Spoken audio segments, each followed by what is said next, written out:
आज शिव महापुराण जी की कथा के क्रम में आज शिव महापुराण जी के कोटि रुद्र संहिता का आज 18वां अध्याय। इस अध्याय का नाम है चौथे ज्योतिर्लिंग ओंकारेश्वर का वर्णन। ऋषि लोग कहते हैं कि हे महाभाग सूत जी, कृपया कर संपूर्ण पापों का नाश करने वाले ओंकारेश्वर नामक चौथे ज्योतिर्लिंग की कथा सुनाइए।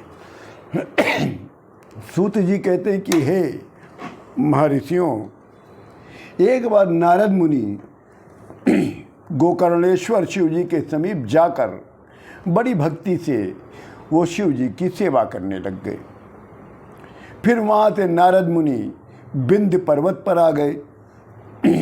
जब विंध्य पर्वत को ये पता चला कि यहाँ पर देव ऋषि नारद जी आए हैं, तो उसने नारद जी का बड़ा सम्मान किया है और नारद जी की बहुत पूजा किया।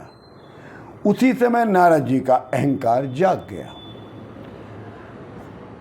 और जब नारद जी का अहंकार जागा तो अहंकार ने नारद मुनि के अंदर एक विचार डाल दिया कि जिससे नारद मुनि सोचने लगे कि मैं तो सब प्रकार से परिपूर्ण हूँ और मुझ में किसी प्रकार की न्यूनता नहीं है। अब इस प्रकार का अहंकार नारद मुनि के मन में आ गया। तभी विंध्य पर्वत ने कहा कि हे देव ऋषि नारद जी, आपको मुझ में कौन सी कमी दिखाई पड़ रही है? जब नारद जी सोचने लगे कि मैं सभी प्रकार से परिपूर्ण हूँ और मुझ में कोई प्रकार की न्यूनता नहीं है, तो इसका आभास विंध्य पर्वत को हो गया। तभी विंध्य पर्वत ने उनसे एक प्रश्न कर दिया कि हे देव ऋषि नारद, आपको मुझ में किस प्रकार की न्यूनता दिखाई पड़ रही है? मेरे अंदर कौन सी कमी है जिसे देखकर आप दुखी हो रहे हैं? तब नारद जी ने कहा कि हे विंध्य पर्वत, तुम में वैसे सब गुण हैं, परंतु तुम्हारी जो ऊंचाई है वो सुमेर पर्वत से कम है। जबकि सुमेर पर्वत पर देवताओं को रहने के लिए वहाँ उनका घर है, किंतु देवता लोग वहाँ निवास नहीं करते हैं। इतना कहकर नारद जी अपने धाम को चले गए और विंध्य पर्वत तब सोचने लगा कि मेरा तो जीवन धिक्कार है। अब मैं विश्वेश्वर शिव जी की आराधना करूँगा। अब यह शिव जी की ही माया थी कि नारद के अंदर अहंकार जगाया और उस अहंकार का आभास विंध्य पर्वत को हो गया। विंध्य पर्वत को जब ये पता चला कि हमसे भी ऊंचे बहुत से लोग हैं, सुमेर पर्वत भी है, तो वो अपने जीवन को तुच्छ मानते हुए शिव जी की शरण में चला गया और शिव जी की शरण में जाकर वो तपस्या करने लग गया। और वहाँ पर पहुँचकर गोकर्ण विश्वेश्वर भगवान के पास पहुंचकर विंध्य पर्वत ने एक पार्थिव शिवलिंग का निर्माण किया है और 6 महीने निरंतर उसी पार्थिव शिवलिंग के सामने ही उसने तपस्या करना प्रारंभ कर दिया। विंध्य पर्वत की तपस्या देखकर शंकर भगवान प्रसन्न हो गए और प्रकट भी हो गए और प्रकट होकर कहते हैं कि हे विंध्य पर्वत, मैं तुम्हारी तपस्या से बहुत प्रसन्न हूँ। तुम्हें जो भी मनोवांछित वर तुम्हारे मन में हो वो मांग लो, मैं अवश्य दूंगा।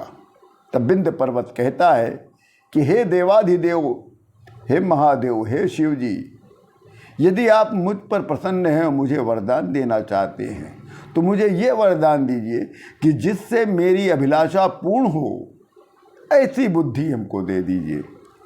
विंध्य पर्वत की बातें सुनकर शिव जी सोचने लग गए कि ये तो बहुत बड़ा मूर्ख निकला, जो दूसरों को दुख देने वाला इसने वरदान मांग लिया। अब मैं क्या करूं? मेरे वरदान से इसका तो कल्याण होगा, परंतु और दूसरों का अहित होने लगेगा।